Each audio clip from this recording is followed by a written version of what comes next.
अस्सलाम वालेकुम व्यूवर्स, आसफ बानो आज आपके सामने फिर हाजिर हैं।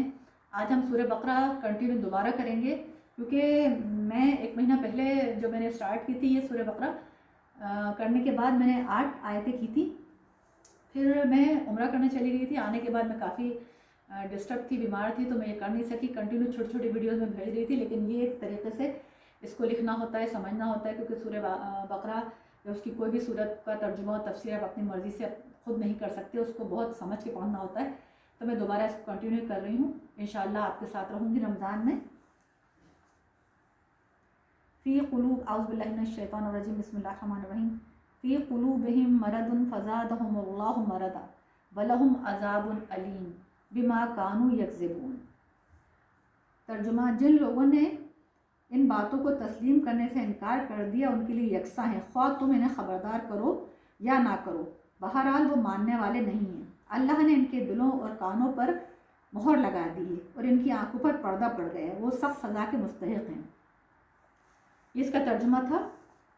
अल्लाह ताला ने इस आयत में ये बताया गया है कि इसका मतलब ये नहीं कि अल्लाह ने मोहर लगा दी इसलिए उन्होंने तस्लीम करने से इनकार कर दिया, बल्कि मतलब ये है कि जब उन्होंने उन बुनियादी उमूर को जिनका रद्द कर दिया, जिसका जिक्र किया गया है, जब उनको रद्द कर दिया, जो कुरान के पेश करदा रास्ते हैं उसके ख़िलाफ़ दूसरा रास्ता पसंद किया, तो अल्लाह ने उनके कानों, उनके दिलों पर मोहर लगा दी। जब वो अच्छी बात सुनने को तैयार ही नहीं है तो उनका दिल सख्त हो कर दिया अल्लाह ने, ताकि उस बात को बिल्कुल ही उनको मतलब इस बात को वो उनके कान में जा रही है, वो समझ नहीं रहे, ढिठाई कर रहे हैं, तो अल्लाह ने उनके दिल सख्त कर दिए। इस मोहर लगने की कैफियत का तजर्बा हर उस शख्स को होगा जिसको कभी तबलीग में जाने का इत्तेफाक हुआ हो। यानी कि जो लोग वहाँ पर तबलीग करते हैं उनकी आप जब उनकी सुनते हैं तो आपको को जहन जो है, अगर आप मुखालिफ चलेगा तो समझिए आपके दिल में मोहर लगी है, और अगर आपको उनकी बातें सुन के दिल में नूर उतरता हुआ महसूस होगा और अल्लाह की बातों को सुन के खौफ महसूस होगा, तो समझिए आपका दिल और आपकी आँखें और आपके कान जो है वो उस चीज़ को एक्सेप्ट कर रहे हैं। इसका ये मतलब हुआ।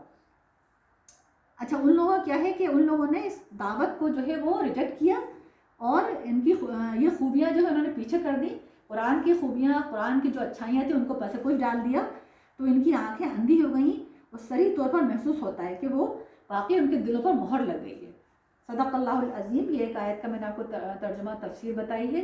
मुझे यकीन है कि आपको ज़रूर अच्छा लगा होगा। मुझे दुआ में याद रखिएगा इंशाअल्लाह। आज हम फिर रमज़ान की आमद के बारे में कुछ बात करते हैं कि रमज़ान का चाँद नज़र आने वाला है, हमें क्या करना है। रमज़ान के चाँद, जिस दिन रमज़ान का चाँद दिखे, आप नहा धो के साफ़ सुथरे कपड़े पहने, अच्छी खुशबू लगाएं, घर में जानमाज़ और चादर नमाज की उसका एक पूरा बॉक्स बना के साइड में रखें। जो भी आपके घर में स्पेस है, लड़कों के लिए और अपने जेंट्स के लिए एक कोना बनाएं जहाँ पर जानमाज़, टोपी और तस्बीह रखें, ताकि बच्चों को शौक़ पैदा हो।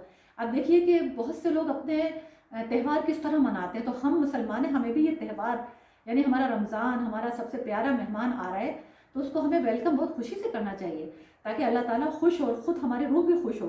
उसके लिए आपने घर में लोबान लगाना है, अगरबत्ती लगाना है, खुशबू लगाना है, ताकि आपको एक फ्रेशनेस महसूस हो रोज़े में।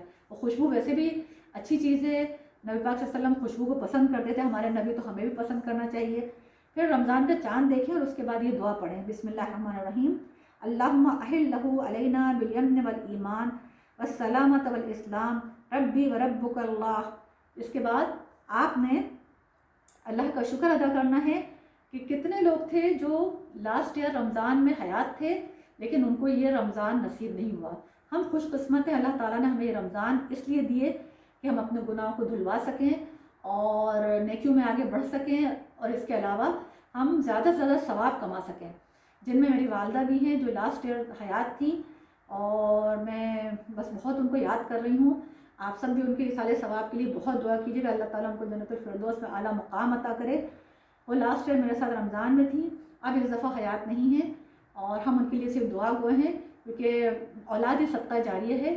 और इसके अलावा आपके भी बहुत से ऐसे लोग होंगे जो रमज़ान में अभी आपके साथ हैं, बहुत से लोग दुनिया से चले गए, तो आप उनकी मग़फ़िरत की दुआ करें रमज़ान में ज़्यादा से ज़्यादा, कि अल्लाह उनके दर्जात बुलंद करे। और सजदा शुक्र करें कि अल्लाह ताला ने हमें ये रमज़ान अता किया और हमें जो है वो इंशाअल्लाह अगले साल रमज़ान तक सेहत के साथ पहुँचाए। और ये दुआ करें कि अल्लाह ताला इस रमज़ान में हमें ऐसे रोज़े रखने की तौफ़ीक़ दे जिस तरह अल्लाह चाहता है, تاکہ ہمارے روزے جو ہیں اللہ کے حضور قبول ہوں۔ السلام علیکم ورحمۃ اللہ وبرکاتہ۔